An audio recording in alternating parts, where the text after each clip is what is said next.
तो क्या इस देश में लोकतंत्र सुरक्षित है? पर यह बात कोई उठाना ही नहीं चाह रहा, इस पर कोई बात करना ही नहीं चाह रहा है, क्योंकि जो बुद्धिजीवी इस पर बात कर सकते थे उनकी आवाजों को दबा दिया गया है, या कुछ बुद्धिजीवी अब डर की वजह से बात नहीं कर रहे हैं। सबको दिखाया जा रहा है ईडी आ जाना या किसी झूठे केस में फंसा देना। अगर तुम्हारे ऊपर ईडी का केस नहीं लग सकता तो कुछ नहीं है, कुछ ऐसा केस बना दो, लड़कीबाजी वाला ही केस बना देंगे। कितना मुश्किल है। आजकल फिल्मों में देखते हो ना, एक व्यक्ति जिसकी छवि बिल्कुल साफ हो उसके ऊपर लड़कीबाजी का आरोप लगा दो। तो जब सच्चाई बोलने वाले चुप हो जाते हैं तो उस देश में जो जनसंख्या पनपती है उस प्रजाति को मैं चुलगोजा प्रजाति कहता हूं। तो अब भारत में चुलगोजों की संख्या बढ़ती जा रही है। चुलगोजा एक प्रजाति है जो गधों को अपना पूर्वज मानते हैं। गधों के सभी लक्षण इन चुलगोजों के अंदर होंगे, और इनकी सबसे बड़ी विशेषता यह होती है चुलगोजों की कि उनके आकाओं के द्वारा कोई भी काम किया जाए, भले ही वो राष्ट्र विरोधी हो, पूरी तरह से गलत हो, इन चुलगोजों का यह धर्म होता है कि उस काम को सही ठहरा देना, फिर चाहे उस निर्णय की वजह से पूरा देश ही गर्त में क्यों ना चला जाए। नोटबंदी हुई इस देश में, सरकार को यह जवाब देना चाहिए कि उस नोटबंदी से क्या फायदा हुआ, क्या नुकसान हुआ। और अगर एक बार नोटबंदी करने से,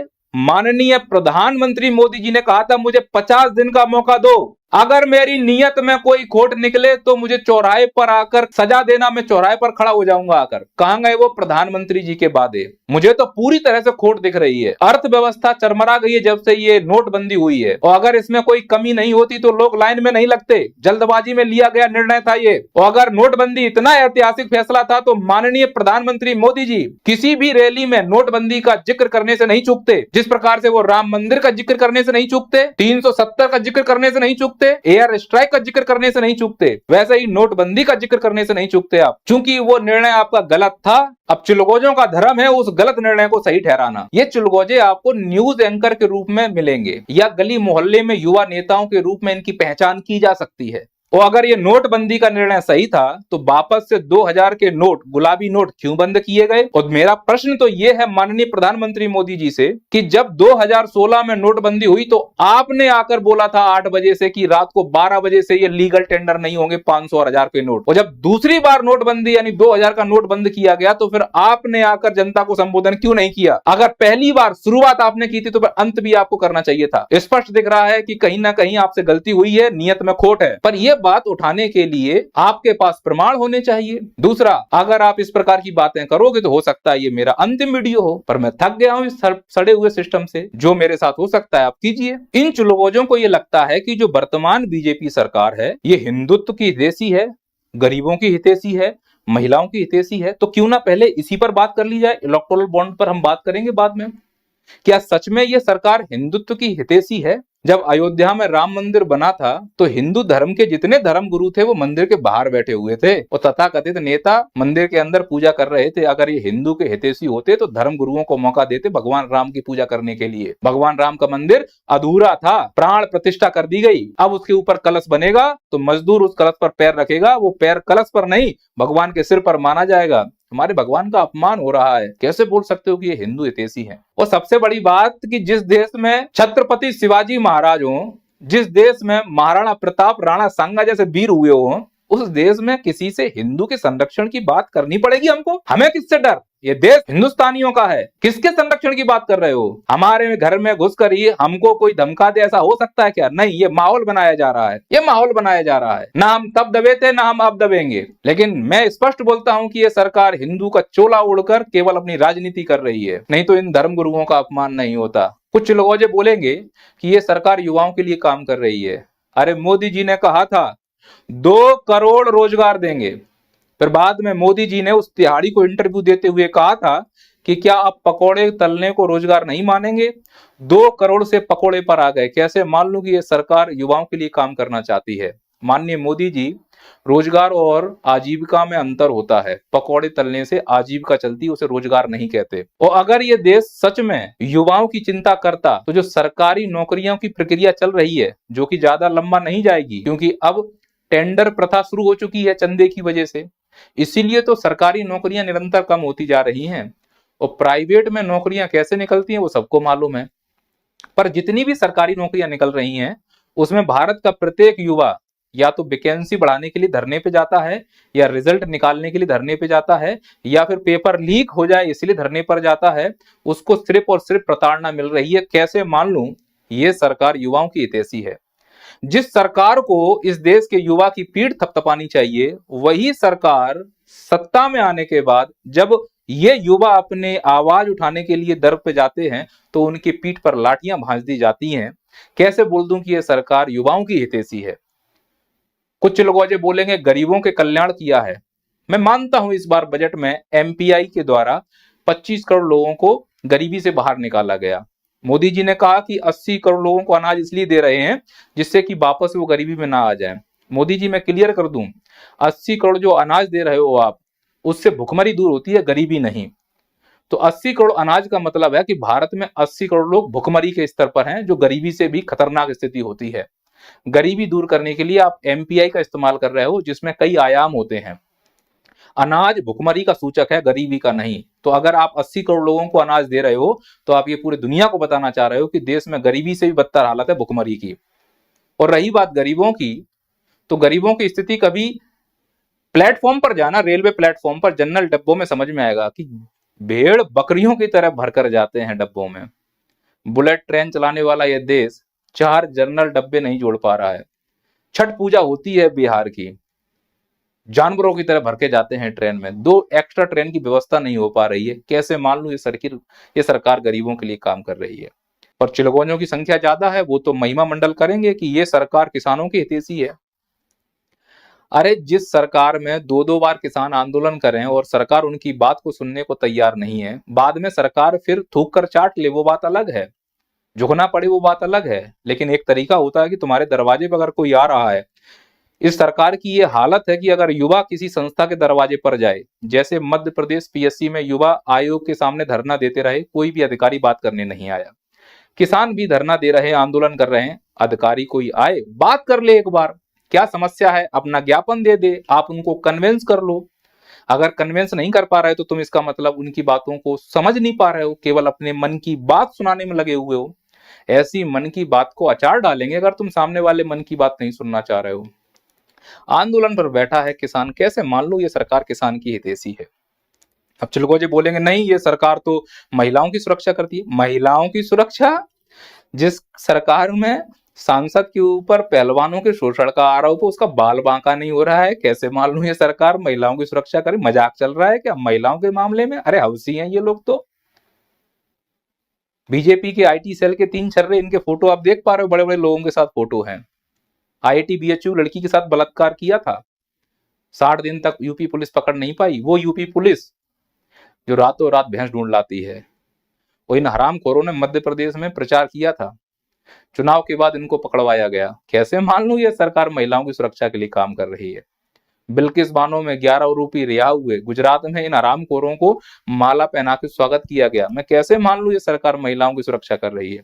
इसी सरकार में ये भालू जैसा दिखने वाला हैवान, इस हरामखोरों ने बलात्कार किया है, अपने आप को धर्मगुरु बोल रहा है। ये पैरोल पर बाहर आता है वो सरकार की संरक्षण में, क्योंकि ये खड़ा होकर जहां भी बोलेगा तो इसको मानने वाले कई सारे चिलगौजे हैं।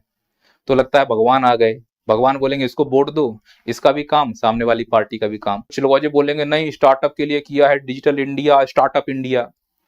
स्टार्टअप इंडिया भारत में पेटीएम के धड़ल्ले उड़ गए, बाइजू रोड पर आ गया। ये जो यूनिकॉर्न नई नई बनी है, अनअकैडमी या फिर ये फिजिक्स वाला, इनके भी लंबे दिन नहीं है, फेफड़े बाहर आने वाले हैं।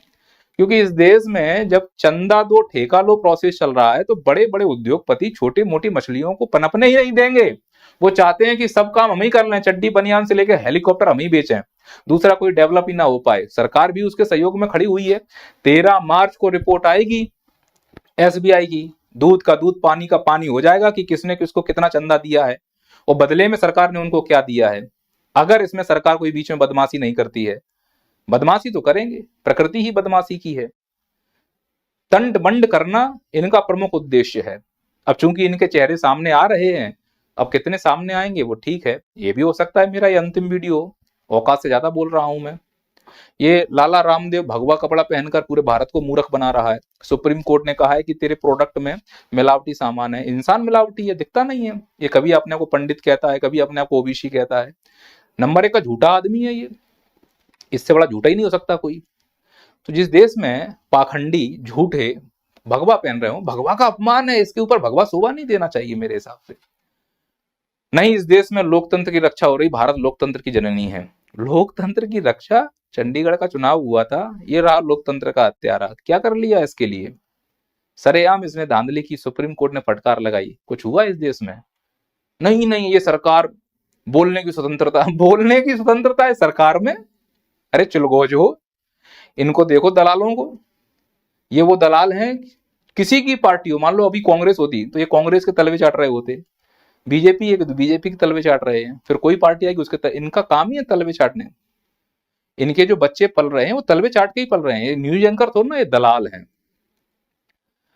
इनसे मुझे शिकायत नहीं है, मुझे शिकायत है ऐसे लोगों से जो बुद्धिजीवी हैं, जो यूट्यूब पर बहुत अच्छा कर रहे हैं। चिलगोजे बोलते हैं कि यह सरकार पारदर्शी सरकार है, पारदर्शिता लाती है। पारदर्शिता ये क्या होता है?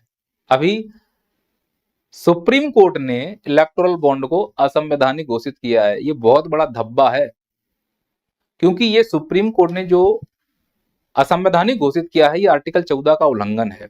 कई सारे इसमें परिवर्तन किए गए, संशोधन किए गए, एक्ट में बहुत सारे संशोधन किए गए। इसे एक मनी बिल की तरह पेश किया गया, राज्यसभा की अनुमति नहीं ली गई, क्योंकि धांधली करना था। मोदी जी ने दाढ़ी इसलिए बढ़ाई जिससे तिनका आ पाए दाढ़ी में। दाढ़ी में तिनका है मोदी जी के, अगर मोदी जी की दाढ़ी में तिनका नहीं होता तो ये इलेक्टोरल बॉन्ड असंवैधानिक घोषित नहीं किया जाता। मोदी जी की दाढ़ी में तिनका नहीं होता तो पीएम केयर फंड का एक एक हिसाब दिया जाता। बोले नागरिकों को हिसाब नहीं देंगे, क्यों नहीं दोगे? मैंने भी 2100 रुपए दिए हैं, मुझे मालूम होना चाहिए कि तुम 2100 रुपए मेरे कहाँ खर्च करने वाले हो। चंदा मांग रहे हो जनता से, और जनता को नहीं बताओगे, होशियार ज्यादा समझ रहे हो अपने आप को, तो आपके ऊपर आरोप लगना स्वाभाविक है। अरे हमाम में सब नंगे होते हैं मोदी जी। अब आप ईमानदार हैं तो प्रेस कॉन्फ्रेंस करिए, पर उसके लिए जिगर चाहिए। 10 साल में एक भी प्रेस कॉन्फ्रेंस नहीं की है, मन की बात करते हुए घूम रहे हो। दूसरों की मन की बात आप कब सुनोगे? इस देश को अगर विकसित बनाना चाहते हो 2047 तक, तो पारदर्शिता केवल किताबों में नहीं, हकीकत में होनी चाहिए। जमीन पर आकर धरातल पर काम कीजिए। पर जिस प्रकार से आपने सिस्टम बनाया हुआ है, जिसमें एक तानाशाह का लक्षण दिख रहा है, वो निश्चित तौर पर इस देश को विकसित नहीं बना सकता। हाँ, चिलगोजों के लिए विकसित हो जाए तो बात अलग है। पारदर्शिता की बात करते हो आप, जो ये सेल्फी पॉइंट बनाते घूम रहे हो सभी जगह, जब इसके लिए आरटीआई निकलवाया गया तो मालूम चला कि रेलवे स्टेशन पर जो सेल्फी पॉइंट बने उसका खर्चा रेलवे मंत्रालय उठा रहा है। क्यों भाई, ऐसा क्या विशेष है इसमें? और जहां भी आपका अखबार में फोटो, पेट्रोल पंप पे फोटो, सेल्फी पॉइंट पे फोटो, इससे अच्छा अगर आप काम कर लो धरातल पर तो दिल में फोटो आ जाएगा। अब आपको डिसाइड करना है मोदी जी कि आपको लोगों के दिल में आना है या फिर आपको फोटो में आना है। नितिन सेठी की रिपोर्ट था, उन्होंने पहले कहा था कि ये जो इलेक्टोरल बॉन्ड है ये असंवैधानिक घोषित होने चाहिए, और 5 सदस्य के इस पीठ ने, सुप्रीम कोर्ट ने इसको आज असंवैधानिक घोषित कर दिया। 15 मार्च का समय है, अब देखो क्या होता है, सरकार कितना करती है। इस इलेक्टोरल बॉन्ड का सबसे ज्यादा जो चंदा आया है वो बीजेपी को आया है, लगभग 6,500 करोड़ रुपए। वो स्पष्ट दिख रहा है ना धांधली। अब जो सरकार अगर सत्ता में है तो फिर वो स्वाभाविक है कि उन लोगों को लुटाएगी ना जो ऊपर बड़े बड़े उद्योगपति हैं। क्या मोदी जी ईमानदार हैं? आप कमेंट करके बताइए। मेरा प्रश्न है, क्या मोदी जी ईमानदार हैं? अगर मोदी जी ईमानदार होते, ये तब कहा जा सकता था जब उन्हें चीजों की जानकारी नहीं है।